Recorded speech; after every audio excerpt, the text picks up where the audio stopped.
बिस्मिल्लाहिर्रहमानिर्रहीम। अस्सलाम वालेकुम। अच्छा, कल जहाँ हमने छोड़ा था, ठीक है, वहीं से शुरू करते हैं। और MCQ नंबर 84, पेज है 231, ठीक है, एस्केपिंग 5th एडिशन। ठीक है, आप सब खोल लें, यहीं से आगे कंटिन्यू कर लेते हैं। Okay, so starting with this MCQ, the first one is 84th MCQ। ठीक है, a patient in OT surgery is undergoing. Patient needs bladder emptying. Surgeon passes needle to the upper surface of the bladder.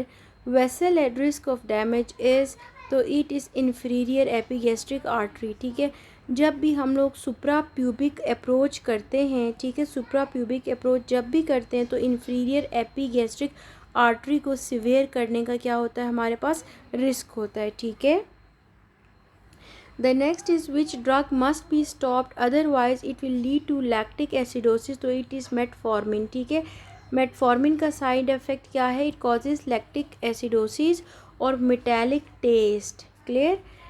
Factor 8 is not available, which of the following can be given as an alternative therapy, तो it is cryoprecipitate। ठीक है, अगर तो factor 8 नहीं है, clotting factor 8 नहीं है, तो 8 की जगह हम क्या दे सकते हैं, उसकी जगह हम लोग क्रायोप्रेसिपिटेट देंगे। क्लियर?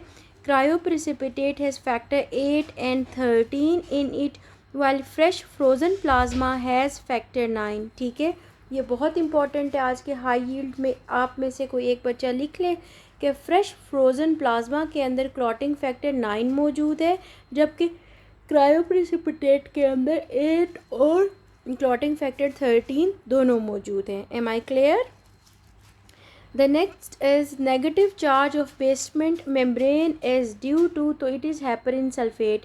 heparin sulfate, ठीक है, followed by laminin। तो heparin sulfate is a protein, ठीक है, जिसकी वजह से क्या है, हमारे पास नेगेटिव चार्ज है बेसमेंट मेम्ब्रेन के ऊपर। Second degree heart block would most likely result in, तो atrial rate more than ventricular rate. ठीक है, सेकेंड डिग्री हार्ट ब्लॉक में क्या होगा, एट्री अपनी मर्ज़ी से, वो वेंट्रिकल की अपनी वो होगी वेंट्रिकुलर कॉन्ट्रैक्शन रेट, तो atrial rate will be going to be more than the ventricular rate. ठीक है, in second degree heart block.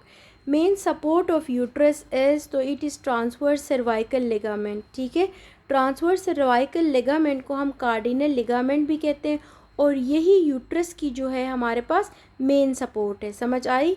जबकि अगर आपसे पूछा जाए डायनेमिक सपोर्ट, तो इट इज़ पेल्विक डायाफ्रेम। ठीक है, डायनेमिक से याद रखो कि पेल्विक डायाफ्रेम क्या है, हमारे पास डायनेमिक सपोर्ट है, जबकि मेजर सपोर्ट या मेन सपोर्ट जो है वो है cardinal ligament, which is also called as transverse cervical ligament. Clear? Which part contains enzymes to digest zona pellucida, तो it is acrosome. No sugar, leave it please please. एक तरकर उल्टी करके। ठीक है, तो which part contains enzymes to digest zona pellucida, तो it is acrosomal part of sperm. ठीक है, अ लेडी विजिटेड थाईलैंड। ठीक है, अच्छा, a lady visited Thailand and now she came back to Pakistan and presented with fever, chills and body aches and confusion and postural hypotension. What is the most probable diagnosis? तो it is malaria। Clear? ये जो इन्होंने chills हैं, body aches हैं, fever है, तो this is a case of malaria। A girl with polycystic ovarian syndrome, ठीक है, polycystic ovarian syndrome में what will be increased, तो इंसुलिन और ल्यूटिनाइजिंग हार्मोन दोनों के दोनों जो है वो as compare to normal PCOS वालियों में क्या होगा, ये इंक्रीज हो जाएगा। क्लियर? ल्यूटिनाइजिंग हार्मोन और इंसुलिन। अच्छा, the next is page 232 93 MCQ। ठीक है, हमारे पास है 33 years old young gentleman, ठीक है, presented in orthopedic OPD with injury to the shoulder in a fall from 4 feet height. On X-ray the joint is perfectly fine, but on examination the patient cannot abduct the arm initially till 30-degree movement, and after 30-degree passive movement by the surgeon the patient is able to move this arm over the head. The likely muscle damaged is supraspinatus। Clear. अब देखो initially तो वो 30 degree तक move करता है, लेकिन 30 degree के बाद जो है वो मूवमेंट नहीं हो रही, ठीक है।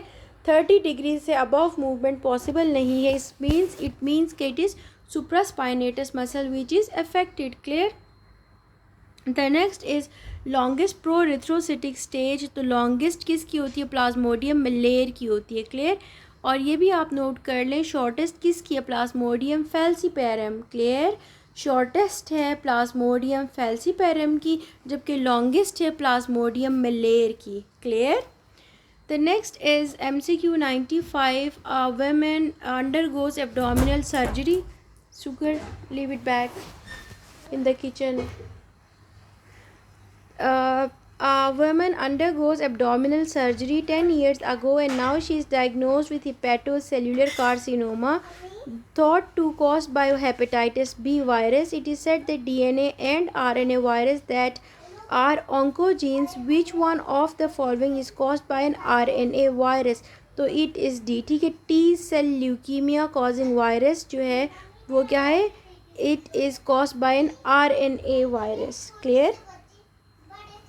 A man after road traffic accident with successive blood loss, hypotensive, kept in ventilatory support, PEEP was given with 100% FiO2 for 5 days.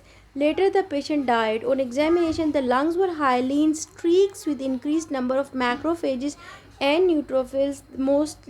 Most likely, the cause is diffused alveolar damage. ठीक है, diffused alveolar damage जो है वो क्या हमें कैसे पता चल रहा है? हाइलिन स्ट्रीक्स मौजूद है with increased number of macrophages and few neutrophils. Clear?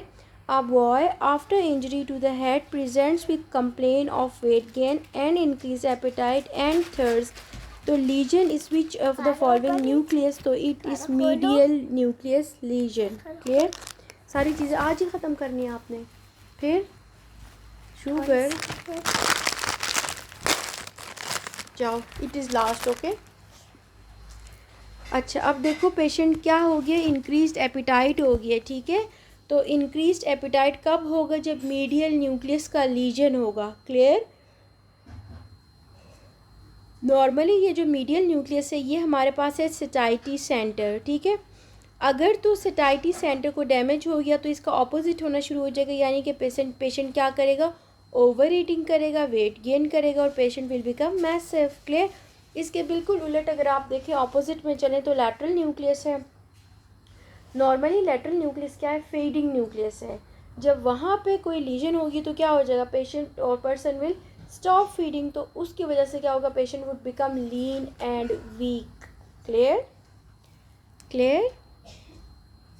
अच्छा, MCQ number 98. Uterine artery pulsatility can be detected at the Doppler scan as early as तो 8 वीक। ठीक है। यूट्राइन आर्टरी डॉपलर में हम लोग यूट्राइन आर्टरी की पल्सेटिलिटी किसमें? 8 वीक में अप्रिशिएट कर सकते हैं। A non-diabetic female having chronic rhinosinusitis develops fungal infection that shows septated hyphae, acute angle and producing respiratory symptoms. Most likely the fungus is aspergillosis. ठीक है। जब भी रेस्पिरेटरी सिम्टम्स गिवन होंगे तो आप इसको रेस्पिरेटरी सिम्टम एस्परजिलोसिस करोगे। ठीक है। बाकी नीचे देखो एस्परजिलोसिस से रिलेटेड आपको ये याद होना चाहिए कि नॉन डायबिटिक्स में होता है। ठीक है। और ऐसे लोगों में होता है जिनकी इम्यूनिटी ऑलरेडी कॉम्प्रोमाइज्ड है और न्यूट्रोफिलिक डिसफंक्शन है। क्लियर। पेशेंट ऑलरेडी राइनोसाइनोसाइटिस से सफ़र करे और इसकी कैरेक्टरिस्टिक फीचर क्या है एस्परजिलस की कि ये सेप्टेट हाइफी होते हैं इसके with acute branch angles. Clear. याद हो जाएगा। ये जो हमारे पास है एस्परजिलस, ठीक है, एस्परजिलस इन लोगों को मोस्टली इन्वॉल्व करता है। Those are non diabetic. ठीक है। और उनकी इम्यूनो कॉम्प्रोमाइज्ड होती है। और थर्ड इज़ न्यूट्रोफिलिक डिसफंक्शन ऐसे लोगों में। क्लियर। और दूसरा कैरेक्टरिस्टिक फीचर एस्परजिलस का क्या है कि सेप्टेटेड हाइफी होते हैं, branched at acute angle. Clear. आप अगर कैंडिडा को देखें तो कैंडिडा की जो हमारे पास फीचर्स हैं, it is dimorphic, pseudo hyphae and oral thrush. Clear. तो ये हमारे पास है कैंडिडा की। क्लियर। डॉक्टर साहिबा हम कर रहे हैं जी पेज नंबर 233 और MCQ नंबर 99 की डिस्कशन कर रहे हैं, ठीक है। Page 233 MCQ 99। अच्छा, अगला है म्यूकोर एंड राइजोपस। अगर म्यूकोर एंड राइजोपस के आप कैरेक्टरिस्टिक्स देखते हो तो उसमें आ जाता है डायबिटिक कीटोएसिडोसिस, न्यूट्रोपेनिक ल्यूकीमिया, ठीक है, राइनोसाइनोसॉइटिस, और ये नॉन सेप्टेटेड हाइफी होते हैं, branch at wide angle, clear, wide angle and it invades blood vessels, clear. अगर आपसे क्रिप्टोकोकस न्यूफॉर्मेंस का देखें तो ये है कि इसका it is not dimorphic, 5 to 10 micrometres, narrow budding, ठीक है, बडिंग हो रही होती है इनकी।